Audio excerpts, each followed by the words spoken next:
জান্নাতের সামনে আল্লাহ পাক রব্বুল আলামিন দুইটা ঝর্ণা স্থাপন করেছেন। দুইটা ঝর্ণা, একটা ঝর্ণার পানি দিয়ে গোসল দিবেন, আর একটা ঝর্ণার পানি পান করাবেন। যেই মাত্র জান্নাতীদেরকে ঝর্ণার পানি দিয়ে গোসল দেওয়া হবে, এই সলিমুদ্দি, কলিমুদ্দি, রহিমুদ্দি, আশরাফ আলী, হযরত আলী রহমত থাকতো না কেউ। সব মানুষের বডি হবে আদম আলাইহিস সালামের মতো লম্বা। আদম আলাইহিস সালামের বডি 120 হাত লম্বা, 14 হাত প্রশস্ত। আগের মাপে 60 হাত লম্বা, আগের 1 হাত আর এখনের 1 গজ। 120 হাত লম্বা, 14 হাত প্রশস্ত। আল্লাহর পয়গম্বর হাদিসের মধ্যে বর্ণনা করেছেন, সিদরাতুল মুনতাহার যেই বড়ই গাছ, এক একটা বড়ই দুনিয়ার পাল্লা দিয়ে যদি মাপা হয় 12 মণ ওজন হবে। এই বড়ই জান্নাতীদেরকে খাইতে দেওয়া হবে। আবু জেহেলে কয়, ভালো হইছে মুহাম্মাদের উম্মত বড়ই তলে ভরলো। হ্যাঁ, কই তো তার বুঝে, কিন্তু মুহাম্মদুর রাসূলুল্লাহর উম্মত 120 হাত লম্বা, 14 হাত প্রশস্ত যদি বডি হয়, 12 মণ ওজনের বড়ইটা এখন আপেলের মতো তৈরি। আদম আলাইহিস সালামের বডি হবে। 2 নম্বর ইউসুফ আলাইহিস সালামের সৌন্দর্য দেওয়া হবে। দাউদ আলাইহিস সালামের কণ্ঠ 33 বছরে পরিপূর্ণ করা হবে, সব এক সাইজ। 33 বছরের যুবক, মহান চরিত্রবান মুহাম্মদুর রাসূলুল্লাহ সাল্লাল্লাহু আলাইহি ওয়াসাল্লামের যেই মহান চরিত্র, প্রত্যেক জান্নাতীকে মহান চরিত্রের অধিকারী বানানো হবে। জান্নাতে যাইতে রাজি আছেন তো? গুণ লাগবে 2টা। কয়টা? ইন্নাল্লাযীনা আমানু ওয়া আমিলুস সালিহাতি কানাত লাহুম জান্নাতুল ফিরদাউসি নুজুলা। নিশ্চয়ই যারা ঈমান আনবে, ঈমান আনন্দ লাগবে, কিন্তু এটা হওয়ার জিনিস না। আব্বা মুমিন আছেন, আম্বই উঠছি, এরকম না। মুমিনের ঘরে জন্ম নিলেই যদি মুমিন হওয়া যেত, নূহ পয়গম্বরের ছেলে কেনান আমরার চেয়ে দামি মুমিন। ঈমান আনা লাগবে নিজের। ঈমান কারে কয়? কয়েকটা কথার উপরে বিশ্বাস করার নামই হলো ঈমান। কি কথা? যেই বিষয়গুলো বিশ্বাস করার নাম ঈমান, একটাও কিন্তু চোখে দেখা যায় না, প্রত্যেকটাই না দেখা। নাস্তিকরা বলে আল্লাহ দেখি না, এই কারণে মানি না। অথচ এই পৃথিবীর জমিনে এমন বহু বস্তু আমরা বিশ্বাস করি, এমন বহু বস্তুর উপরে আমাদের বিশ্বাস আছে যেগুলো দেখা যায় না। যেমন রূহ, কেউ কোনোদিন দেখছেন? মানছেন কেমনে? রূহ আছে বোঝা যায়, আমি যেহেতু চোখে দেখি এই জন্য বুঝি যে রূহ আছে। পঞ্চ ইন্দ্রিয় চালু আছে, এর আলামত রূহ আছে। পঞ্চ ইন্দ্রিয়র আলামত দেখে যদি রূহ বিশ্বাস করতে পারো, তাহলে আল্লাহ বিশ্বাস করার জন্য আমি কয়েকটা ইন্দ্রিয় তোমারে দেই। চাঁদ এবং সূর্য মহান আল্লাহ পাক রব্বুল আলামিন বানাইছেন, যার যার রাস্তায় চলতেছে। এই সূর্যটা বিজ্ঞানীরা বলেন পৃথিবীর জমিন থেকে 13 লক্ষ গুণ বড়। যদি চাঁদের সাথে কোনদিন একটা সাইড টক্কর লেগে যেত আর একটা টুকরা ভেঙে পড়তো, 13 লক্ষ গুণ বড় সূর্য, এই সূর্যের কুলি হলেও তো দুনিয়া শেষ, টুকরা ভরম লাগবো। অথচ কোনদিন টাক্কর লাগে না, যার যার পথে ডিউটি আদায় হচ্ছে। দুনিয়ার জমিনে পত্র পত্রিকা, ফেসবুক, ইন্টারনেটে দেখবেন প্রতিদিন কি পরিমাণ অ্যাক্সিডেন্ট হয়। দুনিয়ার রোডে গাড়ি চলাচল করে, ড্রাইভার টাকার পরেও অ্যাক্সিডেন্ট ফিরাতে পারে না। ওই চাঁদ এবং সূর্য যার যার কক্ষপথে চলে, ড্রাইভার না তাকায় না তাকায় না তাকায়। একজন পরিচালক না থাকলে কিভাবে চলতো? অবশ্যই কেউ না কেউ যিনি আছেন উনি হলেন আল্লাহর পরিচয়টা বুঝতে। হাওর থেকে আপনি ঘাস কেটে আনলেন, গাভীটারে খাওয়াইলেন। জমিনের উদাহরণ, আল্লাহ যে আছেন একটু চোখ গভীরভাবে নজর করলেই পাওয়া যায়। খাওয়াইলেন এক প্রকার ঘাস, এই ঘাস গাভীর ভিতরে 2-4 ভাগে বিভক্ত হয়। একটা অংশ রক্ত হয়, একটা অংশ পেশাব হয়, আর এক অংশ পায়খানা, আর এক অংশ আল্লাহ তোমার রিজিক দুধ বানায়া বের করে। কোনদিন কি দেখছেন রক্ত দুধের সাথে মিশে গেছে? যার যার আলাদা আলাদা রাস্তায় চলে, কোনদিন একত্রিত হয় না। চালানেওয়ালা একজন না তাকায় না তাকায়,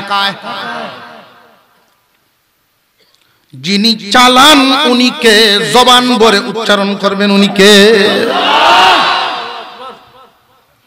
মহিলা মা বোনরা মুরগির ডিম ফুটায় দেখবেন, নির্দিষ্ট কিছুদিন সময় সীমা আছে, এতদিন তা দিলে পরে বাচ্চা ফুটবে।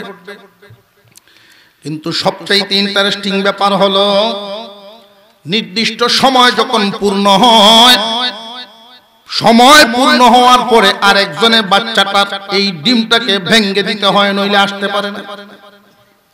ডিম ভেঙ্গে বাহির হওয়ার মতো যোগ্যতা বাচ্চার গায়ে থাকে না। বাহির থেকে যে কেউ ডিমটারে ফাটায় দিতে হয়, তো মা মুরগিটা তার টুটের আগা দিয়া দাঁড়ালো অংশ দিয়া ডিম ফাটায় দেয়। নির্দিষ্ট সময় পূর্ণ হওয়ার আগে যদি ডিমটা ফাটায় দেয়, এটা কাঞ্জা, নষ্ট হয়ে যায়। সময় পূর্ণ হওয়ার পরে যদি না ফাটায়, অতিক্রম হয়ে গেলে শ্বাস বন্ধ হয়ে বাচ্চা ভিতরেই মরে যায়। কোন ডিমটা, কোন ডিম কখন পূর্ণতায় পৌঁছলো, কোন বিজ্ঞানী তারা শিখাইলো? এই মুরগিটারে শিক্ষা দিল যিনি, উনি হলেন আল্লাহ।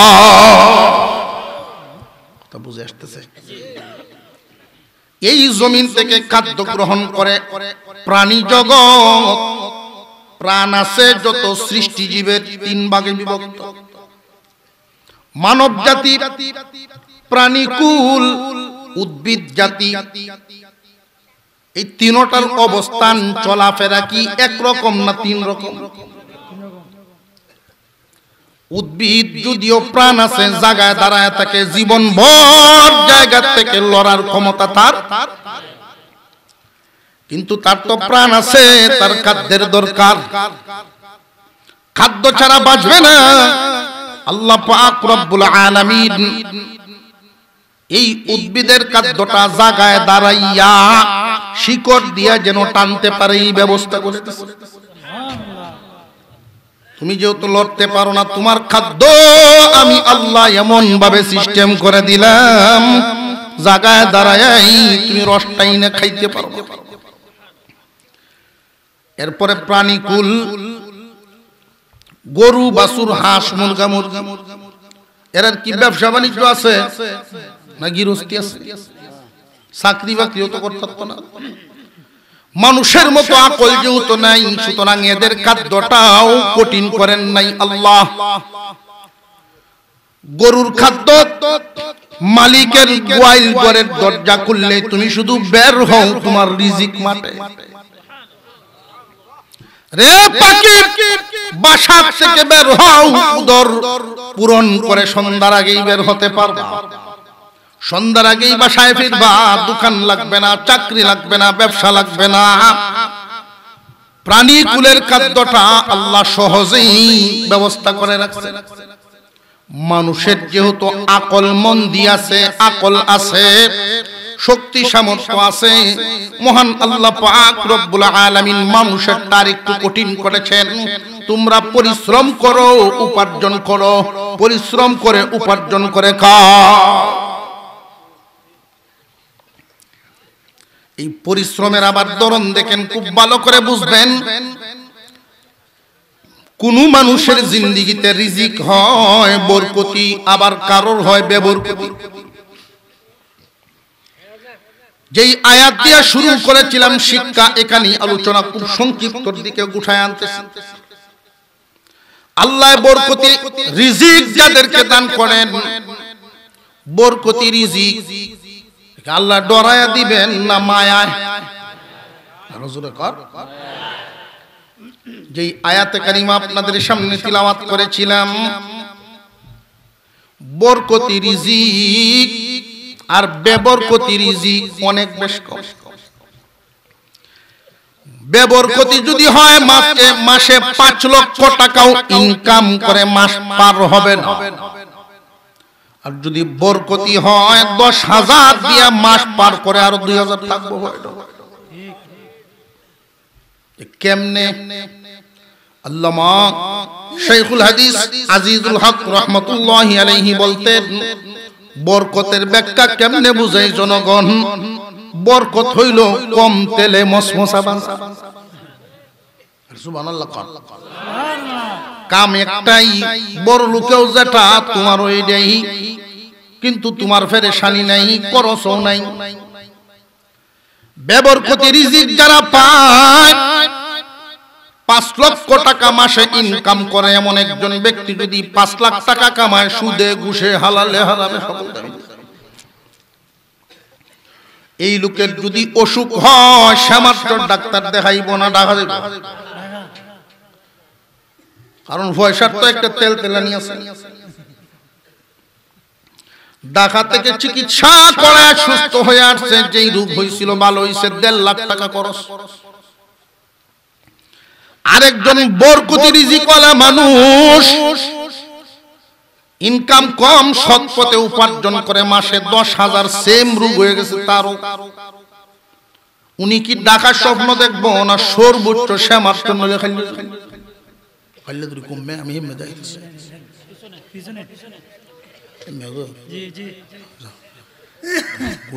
উত্তর দক্ষিণই কই থাকতাম না।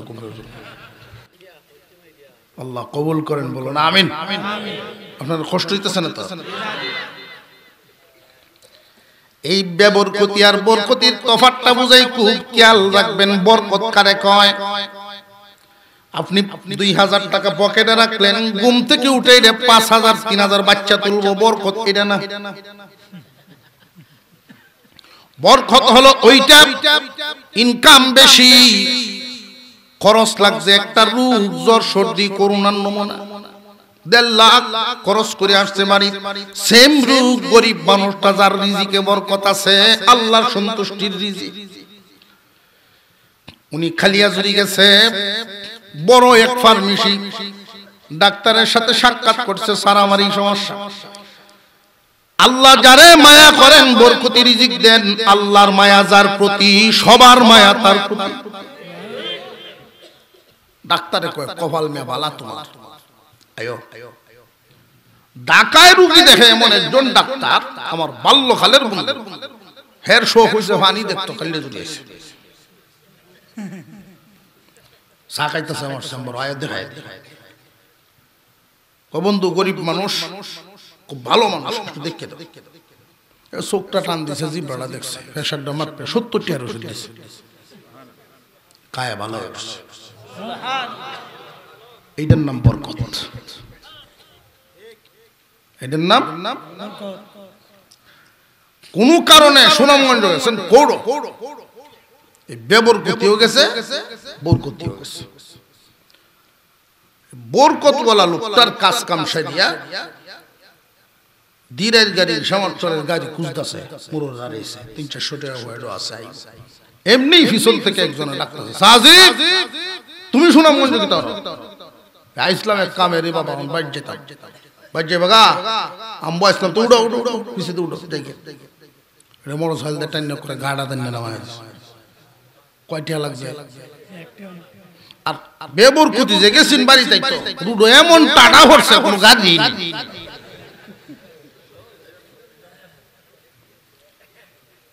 ফুটফুটে মিষ্টি বৃষ্টি শুরু হয়েছে, হুন্ডা আইব বৃষ্টি যেটা এই তো 300 চাইব 1200। এটি হচ্ছে বেবরকত। 5 লাখ টাকা কামাইলেও মাস পার হবে না যদি আল্লাহর দেওয়া বরকত না থাকে। আর যদি বরকতি হয় অল্পতেই পেরেশান মুক্ত জীবন চলে।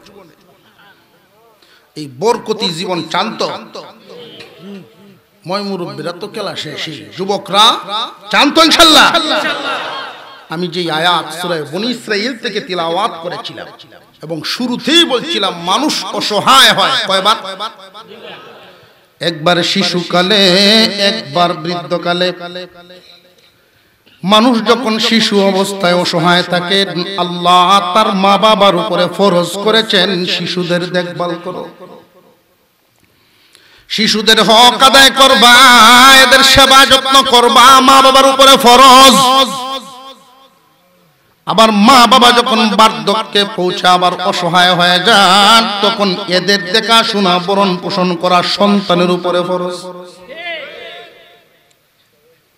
কথা বুঝে আসতেছে? আফসোসের সাথে বলতে হয় মা বাবা সন্তানের হক আদায় করে, কিন্তু অনেক সন্তান নিষ্ঠুরতার পরিচয় দেয়, মা বাবার হক আদায় করে না। যে সমস্ত পরিবারে মুরব্বীরা জিন্দা আছেন, শতকরা যদি তালাশ করেন যে পরিবারগুলো 100 পরিবার যদি এমন থাকে যে মুরব্বী আছে, 10টাও পাবেন না এদের হক আদায় হয়।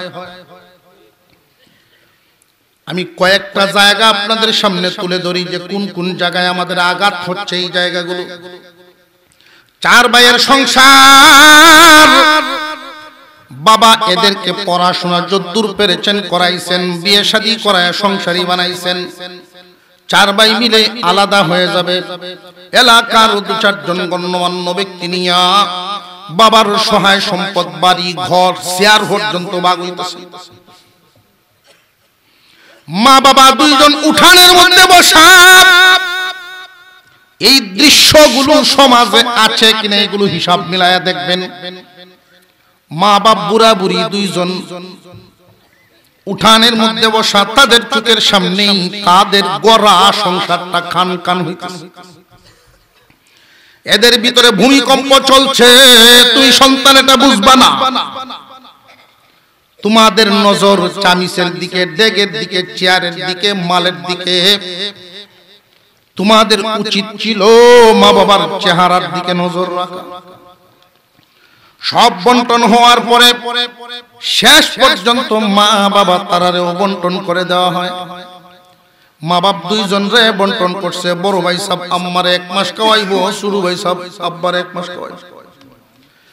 অথচ তোমার মা বাপ এমন একটা কবুতরের জোড়া রে, তোমার আম্মা বৈশা থাকতো, বাজার থেকে কখন আইবো তোমার বাপ, একসাথে খাওয়ার জন্য বসে থাকতো। বৃদ্ধ অবস্থায় পৌঁছেছেন, দুর্বল হয়ে গেছেন, এই খাবারের জন্য, বাতের জন্য বুঝি এই জোড়া ভেঙে দিছে। আল্লাহ পাক রব্বুল আলামিন এই আয়াতের খুব গভীরে নজর দিলে মহান আল্লাহ মনের দিকের কথাটাই বুঝাইছে। বড় মাছ খাওয়াতে হবে, দামি কাপড় পরাতে হবে, এই কথাটা বলেন নাই। আচরণ ঠিক করতে হবে, এটা বুঝাইছে। তুমি সন্তানের চেহারাটা হাসিমুখে দেখলে তোমার বাবার মন খুশি হয়ে যায়। আল্লাহ নিষেধ করেছেন তোমার মা বাবার সামনে চেহারার চামড়া খুশ করে কথা কইবা না, মা বাবার সামনে উঁচা আওয়াজে ধমক দিয়ে কথা বলবা না। যখন তোমার মেজাজ ভালো না, রাগ আসো, পারলে সেভ হয়ে যাও, এই হালতে মা বাবার সামনে যাইই না। কেন জানো রে, দুনিয়ার মানুষ বুঝে না, দুনিয়ার মানুষ বুঝে না। নারী আর পুরুষ দুইটা জাতি। পুরুষ জাতির জন্য আল্লাহ এবং রসুলের পরে মা বাবার হুকুম মানা ফরজ। আল্লাহ এবং রসুলের পরে মা বাবার হুকুম মানা কি হইছে না? উচ্চারণ, এটা স্বীকারোক্তি বলতে হবে সবার জবান খুলে। কি? নারীর জন্য আল্লাহ এবং রসুলের পরে স্বামীর হুকুম মানা ফরজ। মহিলাদের জন্য মা বাবার হুকুম মানা ফরজ না, স্বামীর হুকুম। আর পুরুষের জন্য মা বাবার। এখন কোন নারী যদি মনে করেন আমার শ্বশুর শাশুড়িকে খেদমত করা তো তাহলে আমার উপরে ফরজ না, মাসালা সহিহ, আপনার কথা ঠিক, কিন্তু আপনার স্বামী যদি আদেশ করেন তখন তো ফরজ। এখন তুমি স্বামী, তুই ছেলে। আমরা পুরুষ মানুষ, কেউ ব্যবসায়, কেউ গৃহস্থিতে, কেউ চাকরিতে, কেউ বিদেশে। মা বাপ বুড়া বুড়ি দুইজন যে বাড়িতে রেখে গেলাম, বারবার এই তাগিদ দিবা বিবিরে আমার মা বাবার খেদমতের জন্য কমতি না হয়। তুমি তোমার দায়িত্ব পালন করলাম, মা বাবার কাছ থেকে বিদায় নিয়ে গেলাম। তোমার বিবি যদি তোমার হুকুমটা আদায় করে আল্লাহর সন্তুষ্টি পাইব, যদি আদায় না করে তুমি বাইচা গেলা, মরলে তোমার বিবি মরবে। আল্লাহর কাছে যদি ধরা খায় তোমার বিবি ধরা খাইব, কারণ তারে জিম্মাদারি দিয়া গেছলা, আদায় করে নাই। আদায় করছে কিনা করছে না বুঝবেন কেমনে? এই জন্য ইসলামের বিধান মাঝে মাঝে নীরবে মা বাবার সাথে একান্তে সময় দেওয়া। অথচ নিষ্ঠুর সন্তান, এমন সন্তানও আছে 1 মাস চলে গেছে মা বাবার সাথে কথাই নেই। একই বাড়িতে থাকে, একই পরিবারে থাকে, 1 মাস চলে যায়, দেখা সাক্ষাৎ নাই, কথা নাই। তুমি একান্তে নীরবে কিছু সময় দিবা, তোমার মা বাবা যেন মন খুলে তাদের ভিতরের কথা তোমার কাছে বলতে পারে। সারাদিন আমরা বাড়িতে থাকি না, বিবি যদি আচরণ খারাপ করে কার কাছে কইবে? তুমি সন্তান, এক সময় তুমি শিশু ছিলা, এখন তারা শিশু হইছে। আমি মনে করি শিশু আর বৃদ্ধ দুই দলেই অসহায়। আমার কাছে কেন জানি মনে হয়, আপনাদের সাথে মিলে কিনা জানি না, শিশুর চাইতে বুড়া বুড়ি বেশি অসহায়। একটা শিশু পেশাব করুক, পায়খানা করুক, যে কেউ টান দিয়া কুলে উঠায়। কিন্তু তোমার মা বাপ যদি বিছানায় পেশাব করে রে, ঘন্টাকে ঘন্টা পেশাবের তলে পড়ে থাকবে, তুমি সারা কোন দরদি কাছে যাইতো না। শিশু তার যদি মনে কোনো চাহিদা হয়, পটি টুকাইব, চকলেট খাইব, মার কাছে বলার সুযোগ আছে, বাবার কাছে যাওয়ার সুযোগ আছে, বড় ভাই বোন, মামা, চাচা, দাদা, দাদি, যেখানে ইচ্ছা সেখানে আবদার পেশ করে আদায় করে ফেলে। কিন্তু তোমার আব্বা আম্মা যখন বার্ধক্যে পৌঁছে যায়, তুমি কি এদের মনের খবর রাখনি রে? তারা মনের কোন চাহিদা তুমি ছাড়া বলার কোনো জায়গা নাই। ইসলামের এই বিধানটাও মনে রাখবেন যুবক। সংসার এখন তুমি চালাও, তোমার আব্বার ইনকাম নাই, সংসারের দায়িত্ব নাই। এই জন্য তোমার খেয়াল রাখতে হবে তোমার মা বাবার হাতে প্রতি মাসে মাসে একটা পকেট খরচ দিয়া রাখবে। এই কাজটা যদি করতে পারেন, মা বাবার মন বড় খুশি হয়। আমি কেমনে বুঝলাম? আমার রক্তের কোনো সম্পর্ক না, আত্মীয়র কোনো সম্পর্ক না, জীর্ণ এরকম বয়স্ক মুরব্বী পাইলে যখন আমি একটা 500 টাকার নোট দেই, উনি মনে করেন পুরা গৃহস্থী উড়ায়া উনি ঘরে আনতে পারলে যে খুশি হইতেন, এর বেশি খুশি হইতেন। আমি অনুভব করি লোকটার খুব দরকার ছিল এই মুহূর্তে টাকাটার, যেই খুশিটা তার চেহারায় দেখলাম। মুরব্বীরা বড় অসহায়। বাজারে যখন তারা ঘুরেন, সমবয়সী অন্যান্য মুরব্বীরা যদি ডাকে আসো চা খাই, যুবক রে তোমার বাবা লজ্জায় পড়ে যান, শুনে না শুনে আইসা পড়ে। কেন জানোনি? যদি এখানে যান চা খাওয়ার পরে বিল দেওয়া লাগে, তোমার বাবার পকেটে পয়সা নাই, আর একদিন খাইলে আর একদিন তো খাওয়ানো লাগে। তুমি কেমন সন্তান, এই দিকগুলো দেখো না। শুধু বাতার কাপড়েই মা বাবার হক আদায় হয় না, মা বাবার মন বুঝে আচরণ করা লাগে। খুব খেয়াল রাখবেন, তোমার আব্বা মা যখন বুড়া হয়ে যায় শিশুর চেয়েও অসহায়। কারোর কাছে তো চাইতে পারে না।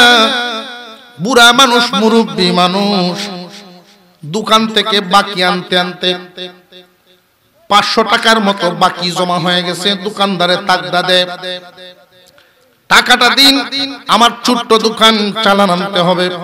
মুরব্বীর মনে মনে ছিল দানের সিজন, 2 মণ দান বিক্রি করে তার টাকাটা আমি দিয়ে দিব। কিন্তু এর আগেই তাকদা দেওয়া শুরু করছে। বুড়া মানুষটা চিন্তায় পড়ে গেলেন, ইনকাম করার তো কোনো রাস্তা নাই, কেমনে দিব? ইচ্ছা করলেই সংসার থেকে, এখন যেহেতু আমার হাতে সংসার না, একটা গাছও বেচতে পারে না। বুড়া হয়ে গেলে মানুষ কতটা অসহায় হয় দেখেন। আমরা সমাজ ব্যবস্থা কেমনে রাখছি। অথচ উচিত ছিল তোমরা 4 ভাই আলাদা হইবা, নিজের বলেও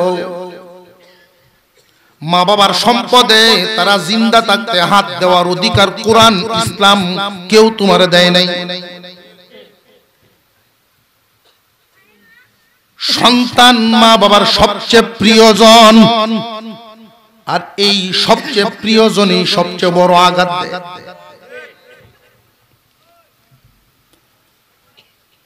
মুরব্বী মানুষ বড় পেরেশান হয়ে গেছেন, টাকাটা কেমনে দিবেন।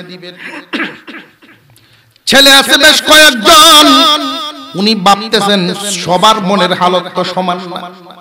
আমার অমুক ছেলেটার কাছে চাইলে হয়তো ভাইমু, গড়ের ভিতরে একসাথে খানা খাইছে, কিন্তু সবার সামনে চাইলে বৌমার কাছে হিসাব দেওয়ান লাগবো, 15 মিনিট লাগান। কই করো, উনি গড় থেকে বেরিয়ে গেলেন, রাস্তায় দাঁড়ায় রয়েছেন। আমার পুত এই দিক দিয়া যাওয়ার সময় কই মুখে ছেলেরা যে অবাধ্য এরকম না, ছেলে ভালো মানুষ। এইখানে যে সমস্ত যুবকরা আসছে, আমি এদেরকে এই কথা কেন শুনাইতেছি? তোমাদেরকে শোনানোর উদ্দেশ্য হলো আমার বিশ্বাস তোমরা মাতা পিতা ভক্ত হইবা, মা বাবার অবাধ্য হবা না। কারণ মা বাবার অবাধ্য সন্তান এত রাত জাগ্রত থেকে কোরআনের তাফসীরে বসার কথা না।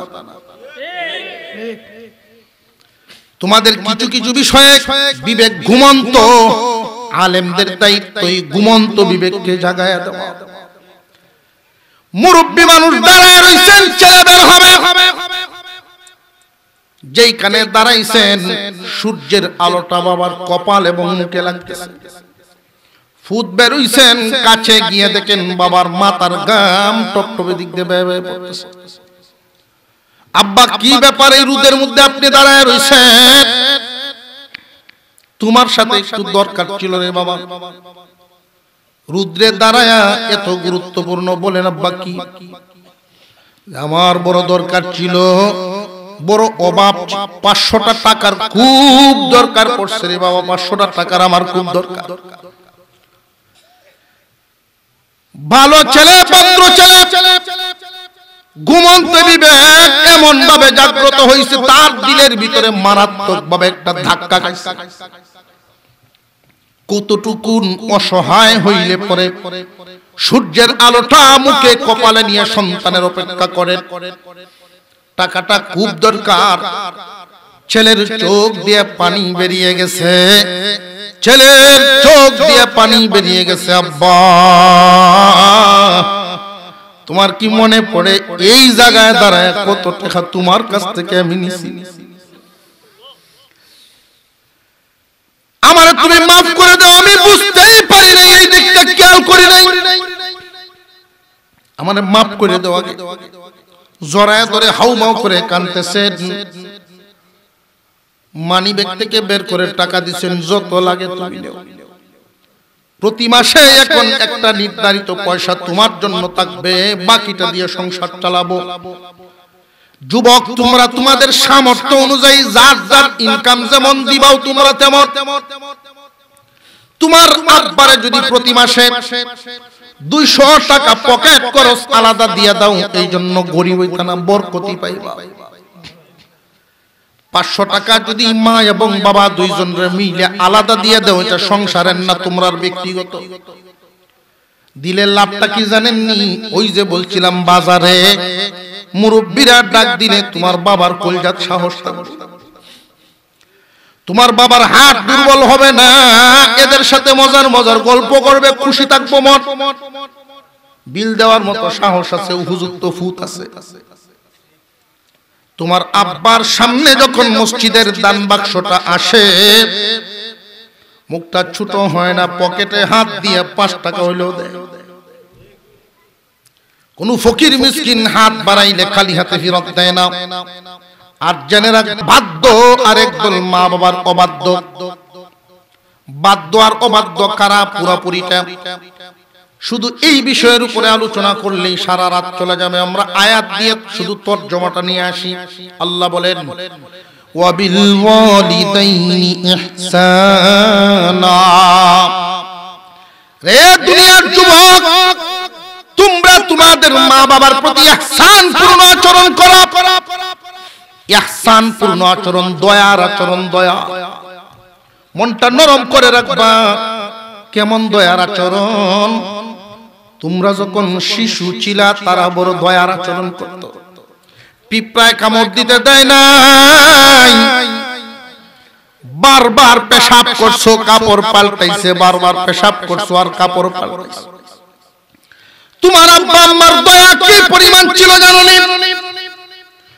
শেষ পর্যন্ত বাজেট করা কাপড় শেষ, আবার যখন পেশাব করছো, আঁচলটা দিয়ে পেঁচ দিয়ে বুকের সাথে ধরে রাখছো। তুমি সন্তানকে ঠান্ডার মধ্যে শুয়ায়া রাখে নাই। তুমি যখন বাহিরে কোথাও যাও, যাদের মা আছে পরীক্ষা করে দেখবেন, রাত যদি গভীর হয়, বাড়ির সব মানুষ ঘুমায় যায়, মা বাপ থাকলে ঘুমায়। ঘরের সামনে এসে যদি আওয়াজ দেন, দরজা খুলো, সবার আগে এই 2 দরুদির আওয়াজ পাবেন। কি গো আব্বা আম্মা, তোমরা কি ঘুমাও নাই? না রে বাবা, তুই বাহিরে থাকলে আমরা ঘুমে ধরে না। আল্লাহ বলে, তোমরা তোমাদের মা বাবার প্রতি দয়ার আচরণ করবা।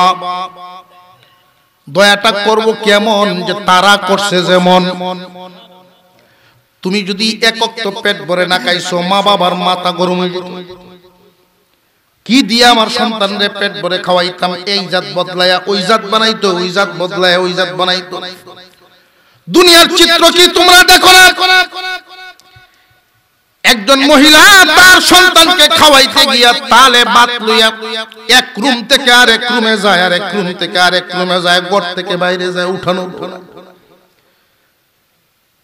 তোমার সন্তান কিভাবে লালিত পালিত হচ্ছে তুমি কি বুঝো না? তোমারেও তোমার মা বাপ এইভাবেই বলছে। একটু বেশ কম করেন নাই? তুমি আজকে বাজার থেকে আইসা, দোকান থেকে আইসা, যেখান থেকে আসো, ঘর থেকে বের হওয়ার সময় তুমি যদি ডাক দেও, আম্মা বাজারে যাইতেছি, এই এতটুকুতেই মার মন খুশি হয়ে যায়।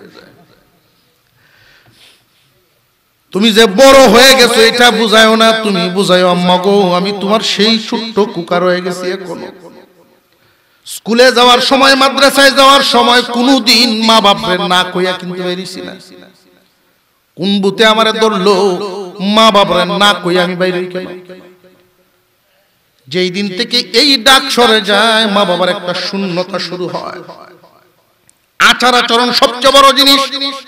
বাজার থেকে আসলেন, আইসাই প্রথমেই জিজ্ঞাসা করা আব্বা খাইছে, আম্মা খাইছে।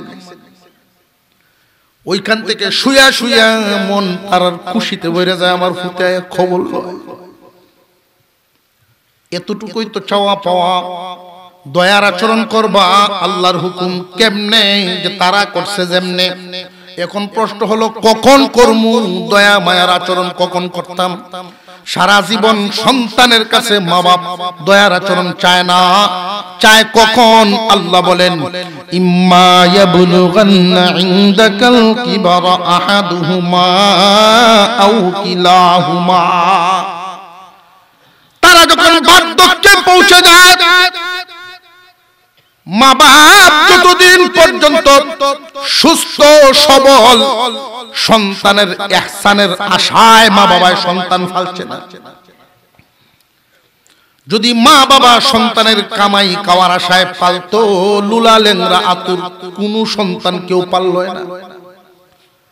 মা বাবা তোমাদেরকে নিঃস্বার্থ লালন পালন করেছে, কিন্তু অসহায় যখন বুড়া বুড়ি হয়ে যায় তখন তোমরা দয়ার আচরণ করবা। কেমনে করবা? তারা যেমনে করেছে। এরপরেও আল্লাহ উল্লেখ করে দিলেন দুই তিনটা আমল। মহান আল্লাহ বলেন ফালা তাকুল্লাহুমা উফিন ওয়ালা তানহারহুমা।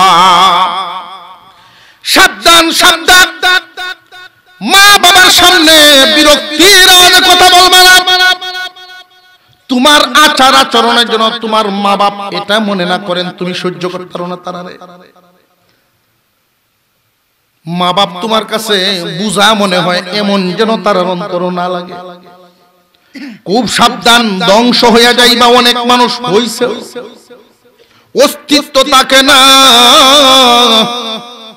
মা বাবার সাথে বিরক্তির আওয়াজে কথা বলবা না, সাবধান। বড় পীর আব্দুল কাদের জিলানী রহমাতুল্লাহ আলাইহি যদি জিন্দা থাকতেন আর উনি এখানে দাঁড়াইতেন, একদিকে বড় পীর আব্দুল কাদের জিলানী আর একদিকে তোমার মূর্খ আব্বা। আল্লাহর হুকুম, আব্বার কথা মানতে হবে, এটা আল্লাহর হুকুম।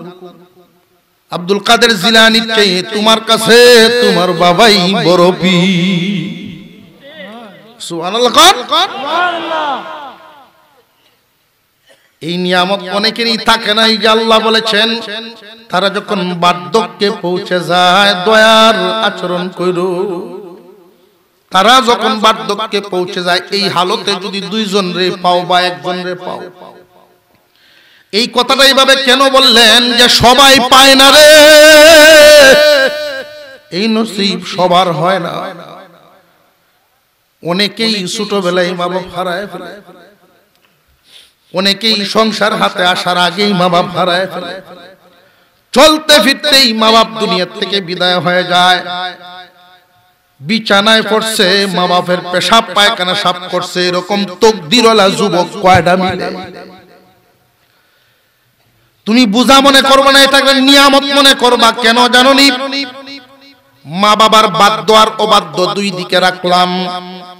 বাধ্য সন্তানকে আল্লাহ পুরস্কার দিবেন 4টা, আর অবাধ্য সন্তানকে গজব দিবেন 4টা। চারে চারে কয়টা হইল? এই 8টা মুখস্থ রাখা সম্ভব হবে না, 4টা মুখস্থ রাখেন।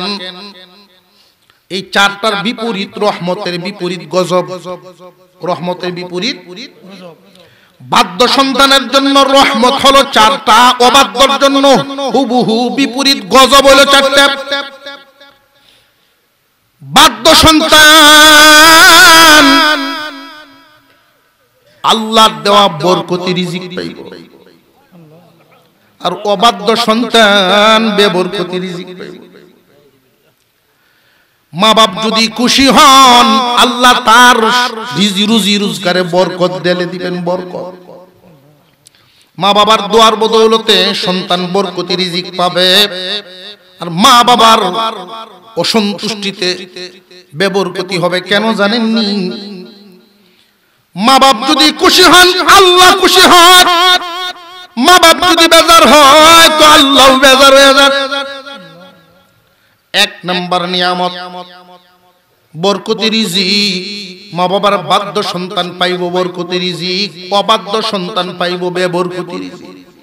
দুই নাম্বার মা বাবার বাধ্য সন্তানকে আল্লাহ পাক যে সমস্ত সন্তানাদি দিবেন, এই সন্তানগুলোর আল্লাহ এমন অন্তর এমন মন দিবেন মানুষের মতো মানুষ হইব।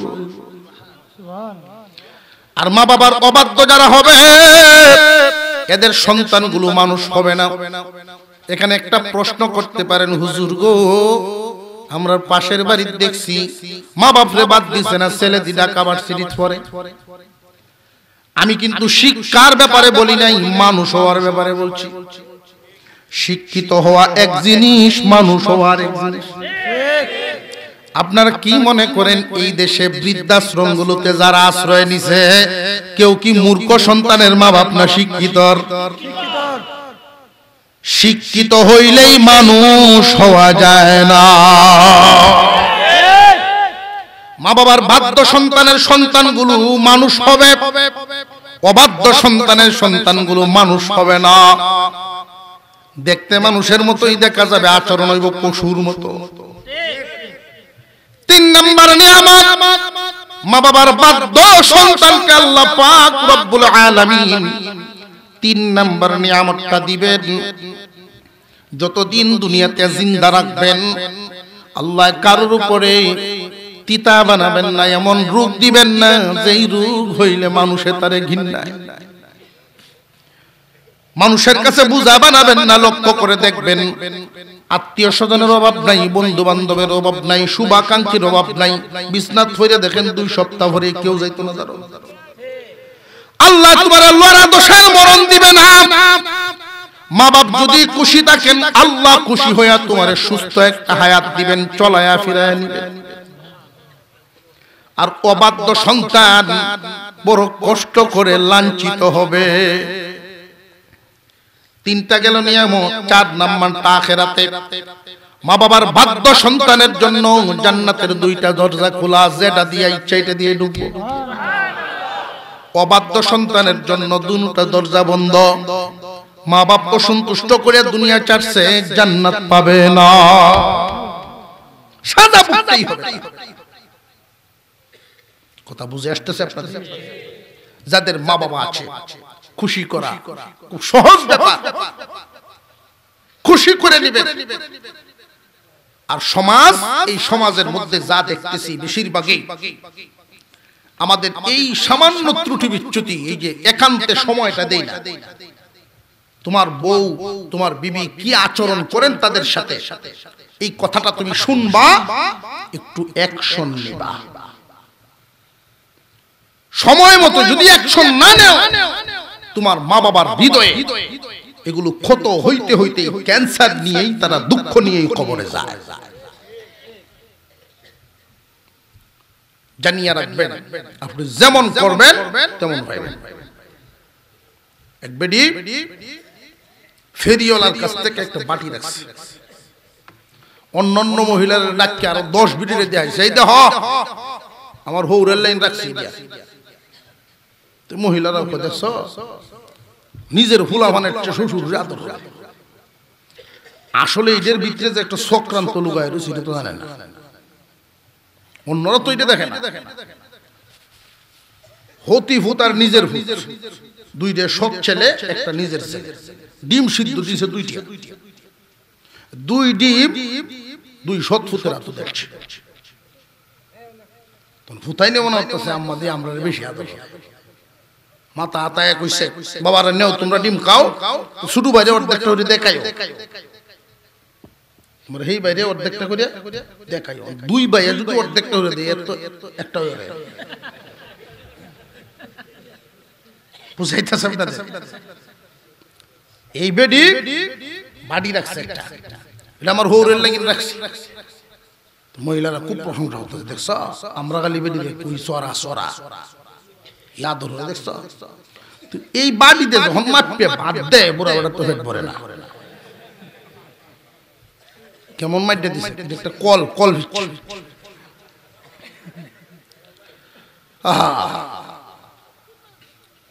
7 দিন 5 দিন 7 দিন গেছে এই দুঃখ বাহিরের কেউটেন কইতেও পারে না ফেডের বুক সইতেও পারে না তো নাতি আছে এটা কেন 8 9 এ করে কয় তোর মা যে এই মাপে বাদ দে আমার তো বড় ফেড ভরে না কিতা হতা কেউটেন কইতেও পারে না তোর বাপ যে সময় আইয়ে দুহান তো আমি তো ঘুমাই আর কয়েকদিন যায় আমার ঘুমা আইয়াও না আমি বড় মানুষ উঠতে যাইতে পারি কো তুমি কাম করো একটা নাতি বুদ্ধি দে কবাডিটা ভাঙ্গা লাও কবাডি ভাঙ্গলতা তোর মা দেখছ না কি সরা লাগাও লা করে বাবু না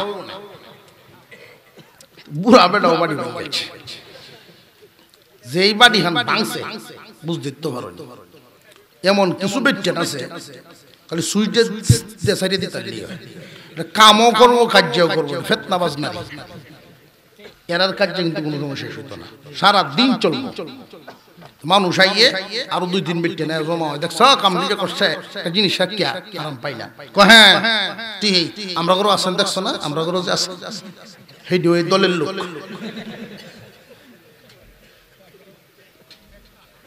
ঠিক না বেটি এই যে দিন শ্বশুর শাশুড়ির সাথে লাগবো এই বেডিকে হেডের তাল দিব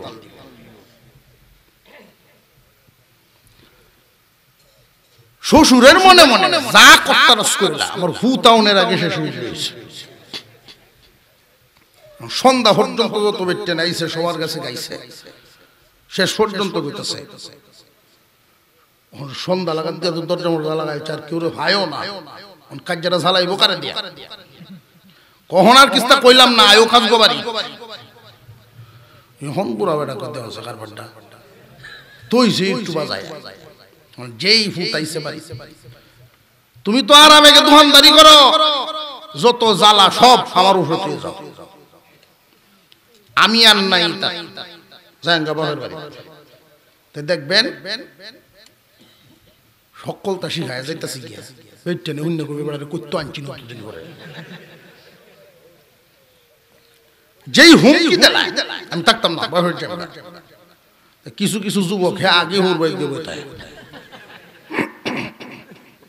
এটা করন না যেই হুমকিটা দিব যে বাপের বাড়ি যাবেন একজন নারীর জন্য সবচাইতে আশ্রয়ের স্থান হলো স্বামীর ঘর এইখান থেকে যখন হুমকি দিয়ে বের হতে চাও কাপড় দিয়ে গুছাও ব্যাগটা সুন্দর করে বাউ করো আমি গাড়ি আনতেছি আর জিন্দেগিতে এই হুমকি সে আর দিবে না সিধা হরফ তো কল জানো ভঙ্গে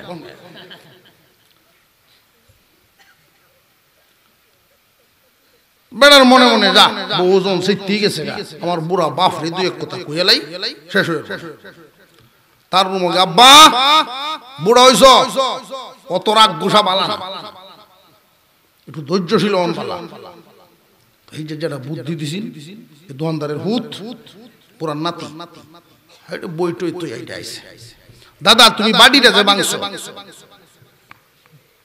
এখন আমি মাপ কই ভাইয়া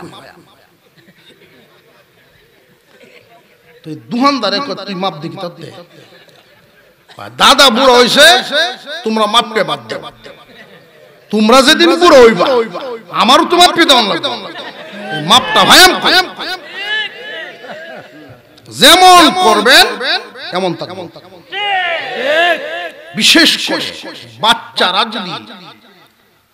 বাচ্চারা যদি ভদ্র হোক এটা চান নিজের সন্তানের সামনে মা বাবার মাথায় তেল লাগায়া দিবেন নিজের সন্তানের সামনে মা বাপরে ভাও টিপে দিবেন কিতাব পড়ে শেখানো লাগবে না তাফসীর হয়ে শিখন লাগবে না গড়ের প্রতিষ্ঠানই শিক্ষিত হয়ে যাবে কথা বুঝে আসতেছে আর অবাধ্য যদি বানাইবার চান এই সন্তানগুলোর সামনে মা বাপরে ধমক মারবেন সন্তানের সামনে যদি মা বাপরে ধমক দেন তাহলে লাঠির জন্য রেডি হন কথা বুঝে আসতেছে আল্লাহ আমাদেরকে সহি বুঝ দেন বলুন আমিন আর জোরে বলেন আমিন মহিলা মামুনরা অনেকেই হয়তো কইতে পারে যে হুজুর কথাটি আমরা একটু বিরুদ্ধে গেছে এখন যারা বৌমা এদের বিরুদ্ধে গেছে কিন্তু শাশুড়ির পক্ষে গেছে আজ থেকে 20 বছর পরে আপনি যেদিন শাশুড়ি হবেন গো বৌমা ওই দিন কইবেন এই হুজুর কি মরে গেছে গা এই ওয়াজি আয়া করত